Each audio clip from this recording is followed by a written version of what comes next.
துணை குரு அடி போற்றி. நேயர்கள் ஜோதிட அன்பர்கள் அனைவருக்கும் அன்பான வணக்கங்கள். நான் உங்கள் வாழ்க வளமுடன் ஜோதிடர் ஸ்ரீ குரு சுந்தர வடிவேல். இப்போ பார்த்தீங்கன்னா 2025 செப்டம்பர் மாத பலாபலன்கள் ஒவ்வொரு ராசிக்கும் எப்படி இருக்கும், என்ன செய்யலாம், என்ன செய்யக்கூடாது, என்ன விதமான வழிபாடுகள் உகந்ததாக இருக்கும், நட்சத்திர பலன்கள் எப்படி இருக்குது அப்படிங்கிறதை பற்றி முழுமையாக நம்ம விரிவாக ஒவ்வொரு ராசிக்கும் நம்ம பார்க்க இருக்கிறோம். இந்த செப்டம்பர் மாதத்தோட நிறைய விஷயங்கள் நடக்க இருக்குது. அது என்ன அப்படின்னு பார்த்தீங்கன்னா 4 கிரகங்களின் பெயர்ச்சி இருக்கக்கூடிய மாதம் அப்படின்னா அந்த செப்டம்பர் மாதம் தான். பார்த்தீங்கன்னா தொடர்ச்சியாக 13ஆம் தேதி செவ்வாய் பகவான் பயிற்சி ஆகிறார், செப்டம்பர் 13. செப்டம்பர் 14 அப்படிங்கிறது சுக்கிரன் பயிற்சி ஆகிறார். அடுத்து செப்டம்பர் 16 புதன் பகவான் பயிற்சி ஆகிறார்.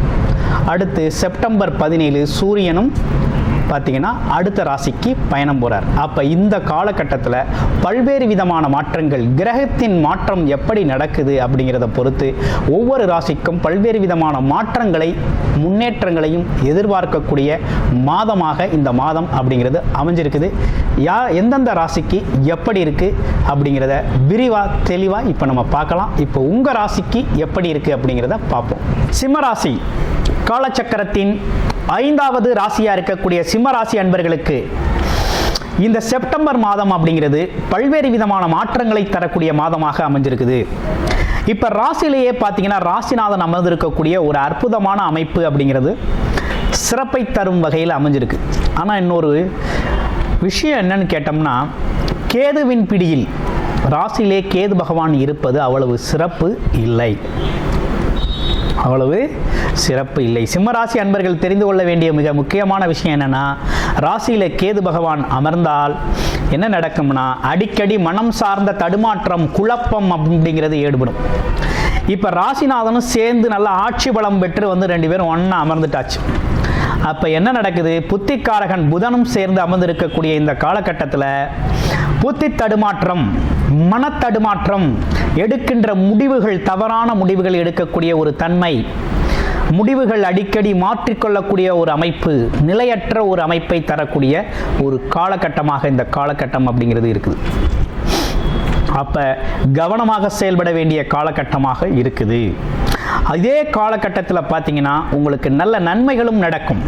ஏன்னா ராசிநாதன் ஆட்சி பெற்று இருக்கிறதுனால உங்களுடைய பிறப்பு ஜாதகத்தில் நல்ல தசாபுத்தி அமைப்பு அப்படிங்கிறது நடந்துகிட்டு இருக்கு அப்படின்னா கண்டிப்பாக எடுத்த காரியங்கள், தொட்ட காரியங்கள் துலங்கும், எடுத்த முயற்சிகளில் வெற்றி அடையக்கூடிய ஒரு தன்மையும் உருவாகும்.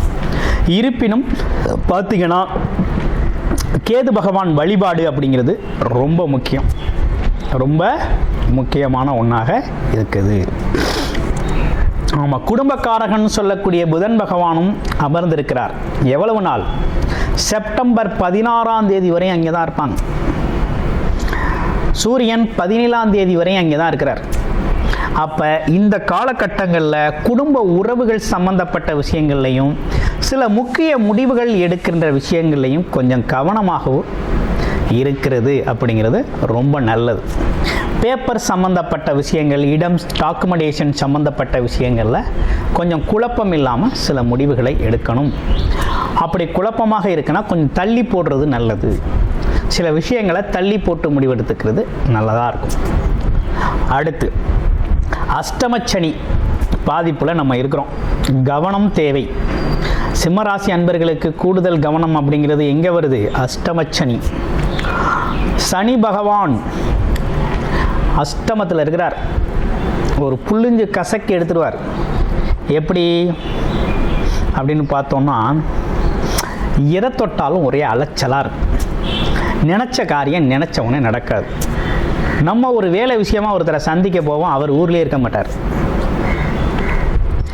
ஒருத்தர் நம்மளை 10 மணிக்கு சந்திக்கிறேன்னு அவரே ஃபோன் பண்ணி சொல்லியிருப்பார். போய் பார்க்கலான்னு போனால் அவருக்கு ஏதாவது வேறு வேலை வந்திருக்கும், போயிருப்பார். நீங்கள் ஒரு பேப்பரோ ஒரு விஷயமோ அரசு சார்ந்த அலுவலகங்களோ போவீங்க, இன்றைக்கி தான் எல்லா வேலையும் நல்லா நடக்கும்னு சொல்லியிருப்பாங்க. போனால் அன்றைக்கி உங்களுக்கு அந்த அமைப்பே இருக்காது. அதே போல் வண்டி வாகன அலைச்சல் ஏற்படும். ஆமாம், நீண்ட தூர பயணம் சார்ந்த அலைச்சல் ஏற்படும். லாங் ட்ராவல் போவீங்க, வேலைக்காக தொழிலுக்காக சில விஷயங்களுக்காக போவீங்க. ஒருத்தரை பார்த்து இன்றைக்கான ஒரு ஒப்பந்தத்தை பண்ணிடுவோம், ஒரு வேலை சார்ந்த விஷயத்தை பேசி முடிச்சிருவோம் அப்படின்னு போவீங்க. ஆனால் அதற்கான வாய்ப்புகள் இங்கே இருக்காது. சூழ்நிலையில் பெருவேறு விதமான மாற்றங்கள் இருக்கும். அப்போ அலைச்சல் திருச்சலை கொடுக்கும். அலைஞ்சு திரிஞ்சு கஷ்டப்பட்டு நஞ்சு அப்படி ஒரு வேலையை செய்கிற மாதிரி.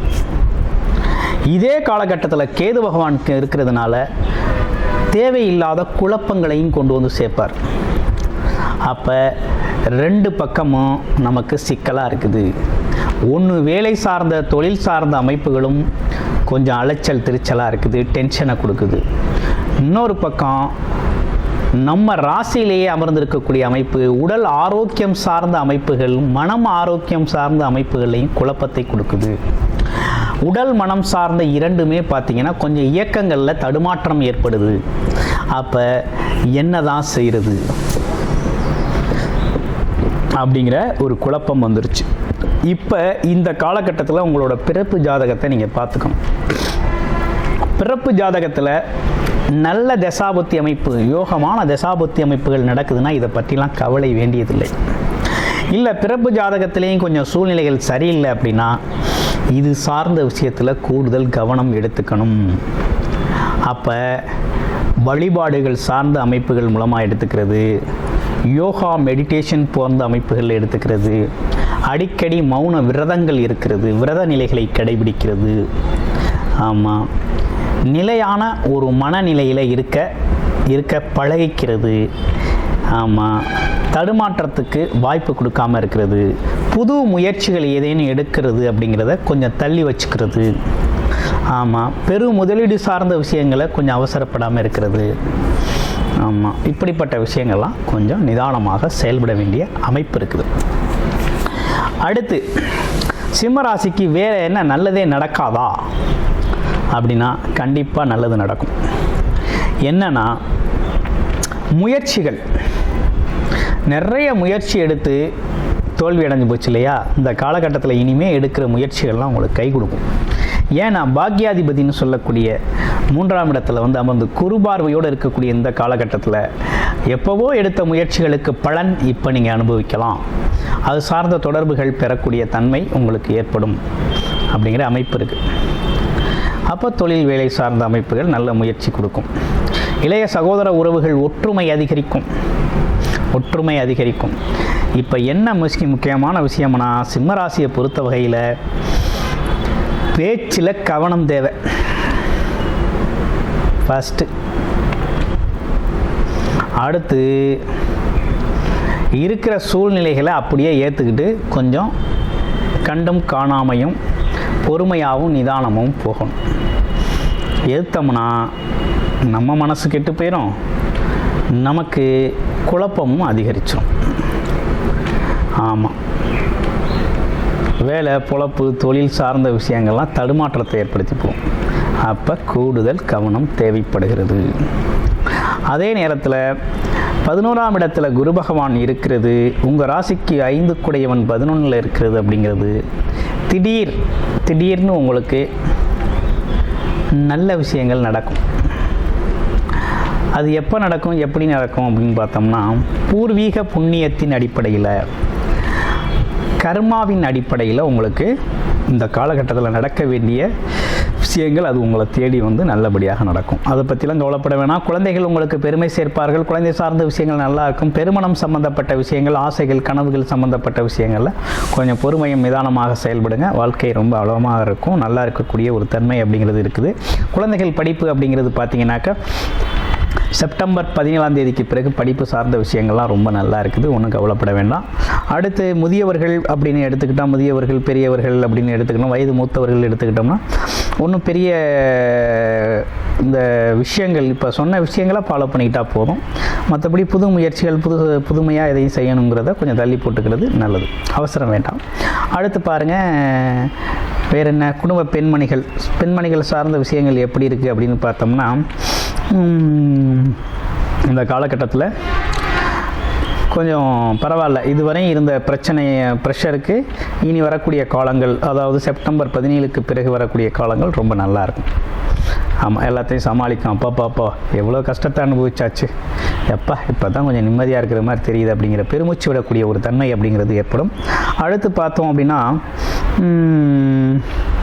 வேறு சிறப்பான செய்திகள் அப்படின்னு சொல்லணும் அப்படின்னு நினச்சோம்னா படிப்பு சார்ந்த விஷயங்கள் நல்லா இருக்கக்கூடிய ஒரு தன்மையை தான் உங்களுக்கு கொடுக்குது. திருமணம் சார்ந்த விஷயங்கள் கொஞ்சம் அவசரப்பட வேண்டாம், பொறுமையாக செய்கிறது அப்படிங்கிறது ரொம்ப நல்லது. ஏன்னா ராசியிலே கேது, 7ஆம் இடத்தில் ராகு இருக்கிறது அப்படிங்கிறது பெரிய பேராசையை கொடுத்து பெரிய பிரம்மாண்டமான சிந்தனையை கொடுத்து கடைசியில் பார்த்தீங்கன்னா பாதாளத்தில் தள்ளக்கூடிய தன்மையை கொடுத்துரும். கொஞ்சம் அவசரம் இல்லாமல் பொறுமையாக நிதானமாக செயல்படுங்க. பிறப்பு ஜாதகத்தை ஒரு முறைக்கு 2 முறை பார்த்து நிதானமாக செயல்படுறது அப்படிங்கிறது ரொம்ப நல்லது. அடுத்து பாருங்கள், உங்கள் ராசியில் இருக்கக்கூடிய நட்சத்திரம் மகம் நட்சத்திரம். மகம் நட்சத்திரம் அப்படிங்கிறது பார்த்தோம்னா இந்த காலகட்டத்தில் பார்த்தீங்கன்னா தர்ம காரியங்கள், கோவில் சம்பந்தப்பட்ட விஷயங்களில், புண்ணிய காரியங்களில் ஈடுபடுறது அப்படிங்கிறது ரொம்ப நல்ல விஷயம். இன்னொன்று, அடிக்கடி விநாயகர் வழிபாடு அப்படிங்கிறத செஞ்சுட்டு வாங்க, ரொம்ப சிறப்பாக இருக்கும். அடுத்து பூரம் நட்சத்திரம்.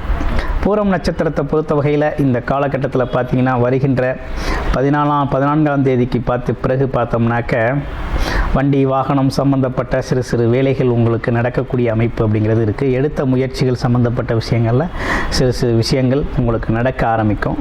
இதே காலகட்டத்தில் பார்த்திங்கன்னா சின்ன தடைகளை தாண்டி ஜெயிக்கக்கூடிய ஒரு அமைப்பு அப்படிங்கிறது உருவாகுது. ஆமாம், ஆனால் எப்படி சுற்றினாலும் அந்த பூர நட்சத்திரத்தை பொறுத்த வகையில் இந்த எப்படியாப்பட்ட விஷயத்தையும் சமாளிச்சிடுவீங்க. மற்றவங்களுக்கு பிடித்த மாதிரி நடக்கக்கூடிய தன்மை, உங்களை அனைவரும் விரும்பக்கூடிய ஒரு அமைப்பு இருக்கிறதுனால எவ்வளோ பெரிய சிக்கலான சூழ்நிலைகள் வந்தாலும் அதை கடந்து போகக்கூடிய தன்மையும் மனோ ஆற்றலும் இயற்கையாகவே உங்களுக்கு உண்டு. ஆனால் இருந்தாலும் பணங்காசு சம்பந்தப்பட்ட விஷயங்களில் கொஞ்சம்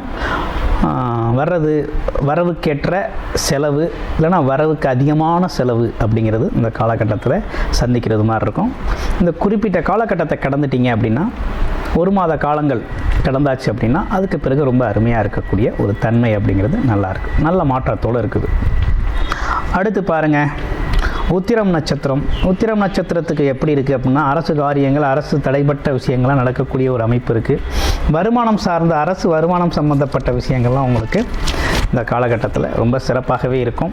அதே போல் அதிகப்படியான விஷயங்களில் இந்த காலகட்டத்தில் புது விஷயங்களில் ஈடுபடுறது, அரசு காரியங்கள் சம்பந்தப்பட்ட விஷயங்கள், அரசாங்கம் சம்பந்தப்பட்ட விஷயங்கள், அரசு துறைகளில் வேலை பார்க்கக்கூடியவங்க, அரசியல் துறையில் இருக்கக்கூடியவங்க, இவங்கெல்லாம் பொறுமையும் நிதானமுமாக செயல்படுறது அப்படிங்கிறது ரொம்ப முக்கியம் இந்த உத்திர நட்சத்திரக்காரர்களுக்கு. ஓகேங்களா?